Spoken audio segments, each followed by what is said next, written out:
ओम शांति। आज की मुरली है 21 अप्रैल 1973 की। मुरली का सार है जैसा नाम वैसा काम। बाबा ने कहा इस ग्रुप को कौन सा नाम कहें। मधुबन निवासियों को क्या कहा जाता है।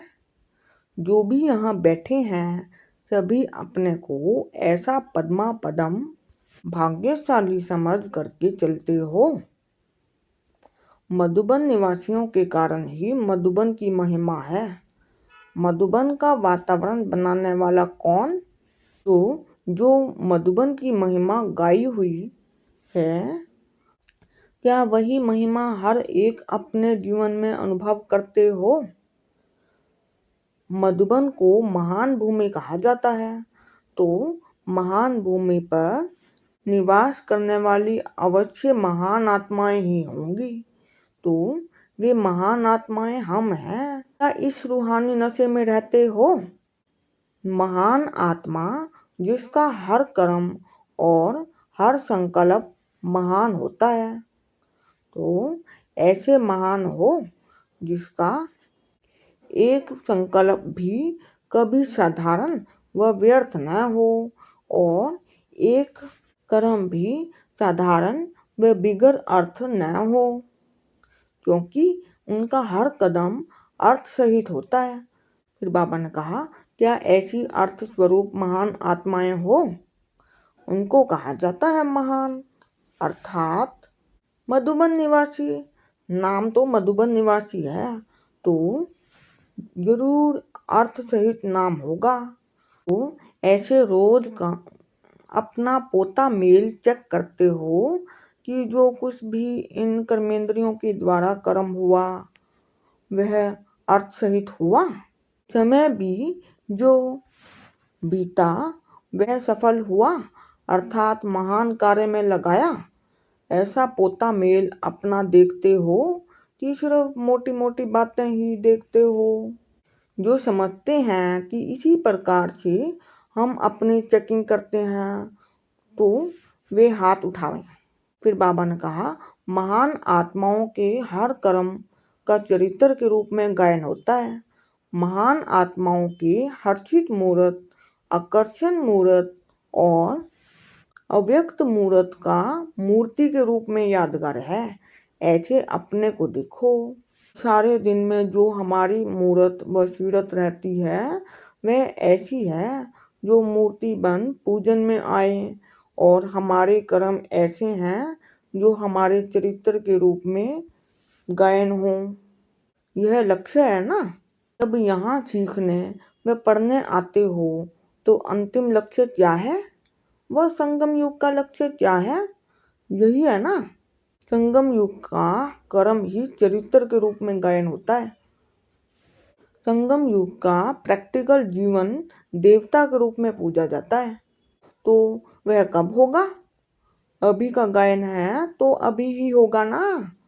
क्या सतयुग में ऐसा बनेंगे? वहाँ तो सभी हर्षित होंगे।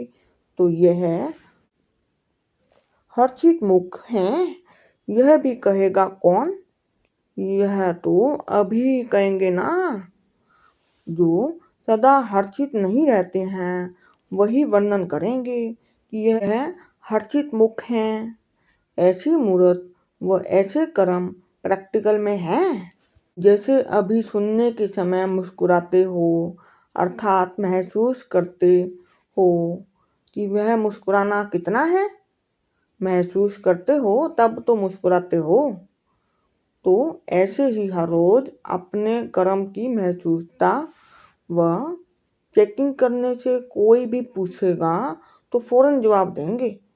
अभी सोचते हो कि हाथ उठाएं या नहीं उठाएं, पलक से हाथ क्यों नहीं उठाते हो? संकोच भी क्यों होता है? कारण? तो ऐसे ही अपनी संपूर्ण तेज को स्वरूप में लाओ। सिर्फ वाणी में नहीं लेकिन स्वरूप।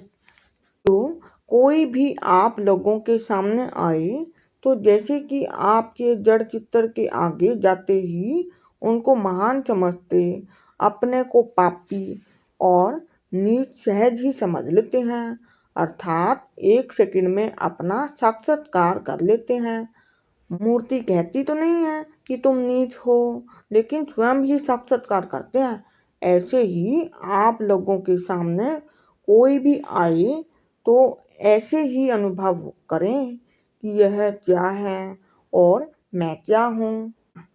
यह स्टेज आनी तो है ना, वो कब आएगी? जबकि ज्ञान का कोर्स समाप्त हो, रिवाइज कोर्स चल रहा है, तो सिर्फ थ्योरी में रिवाइज हो रहा है या प्रैक्टिकल में? प्रैक्टिकल में भी कोर्स पूरा होना चाहिए ना।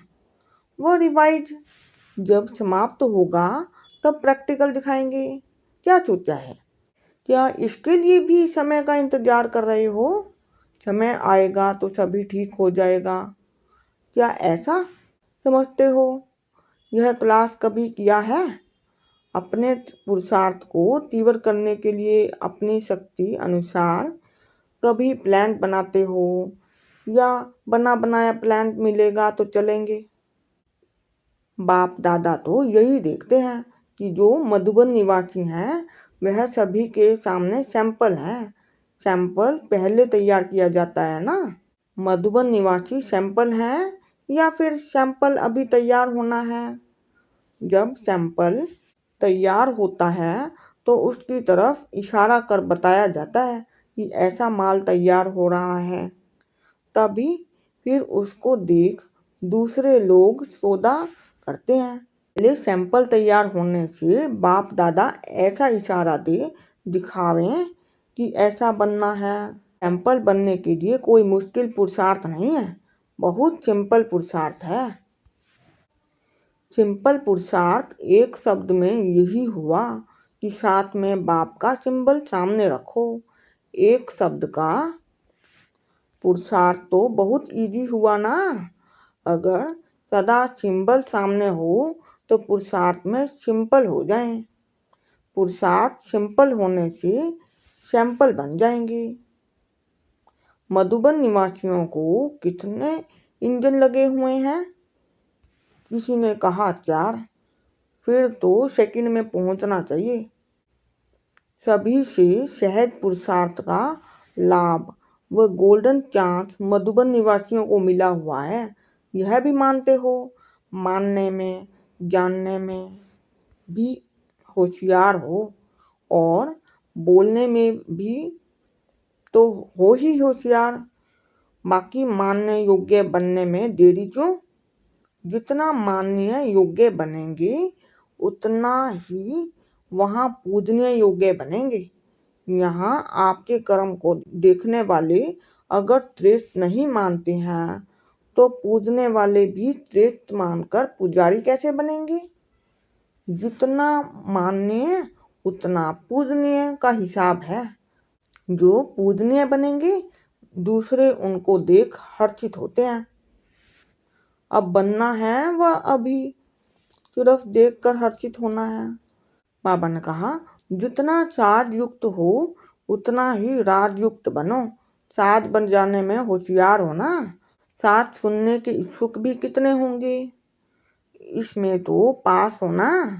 जितना साज युक्त उतना राजयुक्त बनो। राजयुक्त जो होता है उनके हर कदम में राज भरा हुआ होता है। ऐसे राजयुक्त व साजयुक्त दोनों का बैलेंस ठीक रखना है। मधुबन निवासी मोस्ट लकी स्टार्स हैं। जितना लकी हो उतना सर्व के लवली भी बनो। सिर्फ लक में खुश नहीं होना। लकी की परख लवली से होती है। जो लकी होगा वह सर्व का लवली जरूर होगा। अभी देखते और चलते सर्व को स्नेह देने व करने का कार्य करना है। ज्ञान देना और लेना, यह स्टेज तो पास की। अब स्नेह की लेन देन करो। जो भी सामने आए संबंध में आए तो स्नेह देना और लेना है। इसको कहा जाता है सर्व के स्नेही व लवली। बाबा ने कहा, ज्ञान का दान ब्राह्मणों को तो नहीं करना है, वह तो अज्ञानियों को करेंगे। ब्राह्मण परिवार में फिर इस दान के महादानी बनो। जैसे गायन है ना, दे दान तो छूटे ग्रहण। जो भी कमजोरियां रही हुई हैं वह सभी प्रकार के ग्रहण इस महादान से छूट जाएंगे, समझा। अभी देखेंगे इस दान में कौन कौन महादानी बनते हैं। ये सिर्फ वाणी का नहीं होता, लेकिन संकल्प में भी किसके प्रति स्नेह के सिवाय और कोई उत्पत्ति न हो। जब सभी के प्रति स्नेह हो जाता है तो स्नेह का रिस्पॉन्स सहयोग होता है और सहयोग की रिजल्ट सफलता होती है। जहाँ सर्व का सहयोग होगा तो वहाँ सफलता सहज होगी, तो सभी सफलता मूर्त बन जाएंगे। अब यह रिजल्ट देखेंगे। अच्छा, ओम शांति।